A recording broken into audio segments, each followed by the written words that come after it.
Teen Titans, Prologue, Part 2. A hand grabbed her wrist, so fast it was a blur. Starfire stared at Robin as he looked over to her. His lips tightened into a line. Did he know? She thought in horror. Robin pushed himself to sit, breathing hard. His lips twitched in pain, half holding her for support. You should be resting, Starfire said in a low, weak voice, helping him up. Robin chuckled, his voice rasped and dry in the silent room. I think you should be too, he said lightheartedly. I'm worried about you, Robin. You may need some assistance. No one will be there to help you. I shall stay here and make sure you are all right. Robin threw his legs over the edge of the bed. Their eyes met. His lips curled into a weak smile, and there it was, the touch she always thought she had imagined. Robin, she began, words choking her throat. You should be getting some rest, he said it casually, but she heard hardness in his voice. Starfire felt her heart beat louder under her skin. Robin, you were trying to take my mask. Robin cut her words, tension thickening in the air between them. There was something about Robin, an air of authority and seriousness that dominated. She felt it now, and she stilled. Why? He asked calmly. Starfire felt her heart shrink, but she also felt a feeling of urging curiosity, of unanswered questions long buried in her deepest desires, to know the boy wonder behind the mask, or even just to know what he looks like. If she would see a picture of him as a boy, she would not know whether it was him or not. I wanted to know what... Starfire hesitated. Robin said quietly, waiting for her to finish her sentence.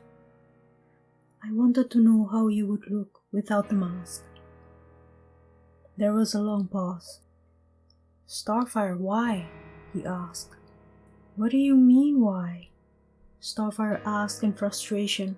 All these years we have fought great dangers together. We had kissed and, well, her voice trailing away to silence. I thought perhaps there is something special between us, Robin. Tell me, is it something only I feel? Robin's lips parted in surprise. It was, after all, the first time she had ever mentioned their romantic tension openly. His gaze fell, and then he pinched the base of his nose.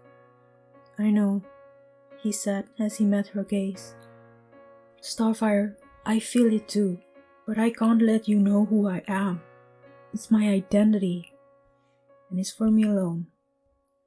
She could not help but feel crippling disappointment. She felt her face harden in this blunt reality, and yet she persisted. I know that, and I know you have said it before, but Robin, will I ever know who you are besides the boy wonder? Am I not worthy of knowing your greatest secret? It has nothing to do with being worthy, Star, but people should know who I am.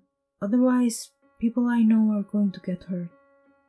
Starfire shook her head, hurt. She had always known he had a life outside of the Titan Tower, but now hearing him say it, of the existence of people he cared for, people she did not know, sent a nasty pang in her chest. I would never put them in danger. Please understand, Robin said with more strength. If I give an inch of myself, then there's a chance that I'll give more. The best way to protect the secret is by not sharing at all. If my enemies somehow find out who I am, they might go after them, and I can't have that, Robin said. But I just want to see what you look like, Starfire said, hopeful. Please don't ever ask me again, Robin said sternly. But what if I promised I would never look for you, that I would never wave a hand to you if I see you by accident? Her words trailed off as his face hardened to stone.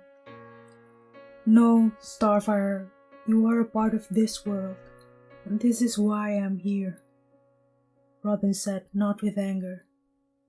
It really was held up above the no-killing rule. Starfire touched both her index finger together nervously. A wave of warmth crossed her when suddenly Robin lifted her face and brushed their lips together. It was such a soft kiss. She nearly could not feel it, could not believe it had happened. How long has it been since they had kissed since that night in Tokyo? And that was just a small kiss as well. She stepped back when he stood, her head just below his nose. Star, Robin said, cupping her cheek. If it's any consolation, they do not know anything about Robin or Boy Wonder. They have never stood beside me in battle, but you've always been there. He smiled. Indeed, it was some assurance to her insecurities. You should rest, Robin. I'm afraid you might reopen your wound, Starfire said. Robin smirked. I won't, Star. Raven used her healing spell on me. I'm fine, he said, then beckoned her to come. After a thought, Starfire finally followed him, in the way admiring his tall body, broad back and shoulder. His hair had also gotten longer. Now they fell over his forehead, thick and black as the night. Want a glass of water too? He asked, turning to the kitchen. With a clap of his hand, the light went on, illuminating the room with a sudden brightness that stung her eyes. On her right, Starfire could still see the mess she had left when she looked for the basin. No one must have the initiative to clean it up. But then again, it was mostly Robin who cleaned the kitchen. Robin took a glass from the cabinet, then filled it with water. He finished it, then pulled himself to sit on the counter. With elbows on his lap, Robin looked exhausted. You nearly died, Starfire said as she sat beside him. But I didn't. The team pulled it together and saved me, he said. I never saw you bleed so much, Robin. I thought it would be our last time fighting together. I was surprised too. I wasn't expecting what happened to happen. If I remember right, you were supposed to stick information. There was no accusation in his voice, only the strength of someone laying down the facts into clear words. It was what had kept her awake all night, the tingling feeling of guilt. She knew it well as anyone on the team that what happened to Robin was her fault. She got distracted. I'm sorry. I'm glad it was me, Robin said suddenly, a strange new force in his voice. She thought of it and agreed silently. If it was Cyborg, Raven, or Beast Boy, they would have come to her frowning. It would have been hard to ask for forgiveness, though they had been friends for so long already.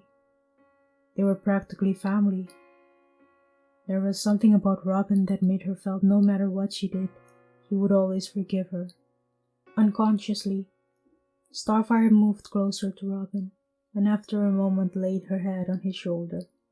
She felt him tense, and relaxed a minute after, his head on hers. Do you forgive me? Star, of course. But I need to know what happened.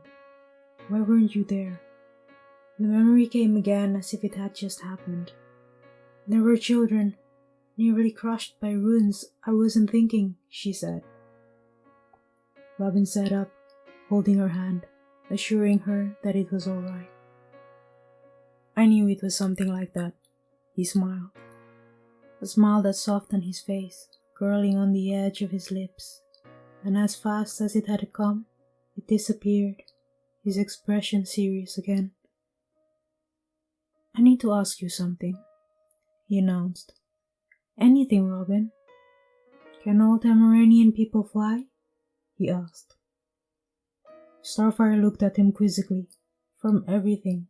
How many people had died? How did they get away? Was anyone else on the team hurt? How was the city? He asked about her people. Not everyone, Robin. Though we all have the same genetic influences that makes us able to fly, only the blood of the royal family could use the power to its full potential. For an ordinary Tamaranian to fly must have been influenced by an incredible set of training and concentration.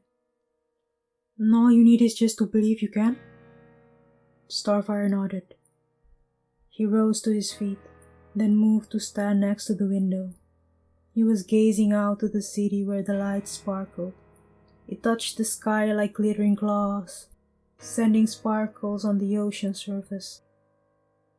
It would have looked prettier if the lights were turned off. He turned to her, the lines of his jaw tense. Then maybe you have a brother, cousin I don't know of? Like, I don't know, you were second for the throne? Why would you ask such questions? Have you seen one of my people on the streets? No, he said. Maybe. And then, I don't know, I thought I saw someone flying just above us. Black figure, slim, tall, and he moved fast. Robin, you have been wounded terribly. You could not even move, she began. But Robin always knew what he saw, and if he didn't think it was important enough to think about, he would have thought about other things instead. Perhaps you were hallucinating? She finished anyway. Maybe. That was all he said before he walked away. Before he left the room, he looked over his shoulder.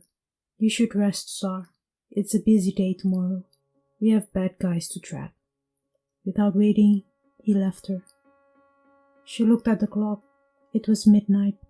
The sound of the bell as the clock strikes 12 filled the room. She turned around suddenly. Perhaps I am tired, Starfire murmured. She had thought she saw something move behind her, but it was nothing.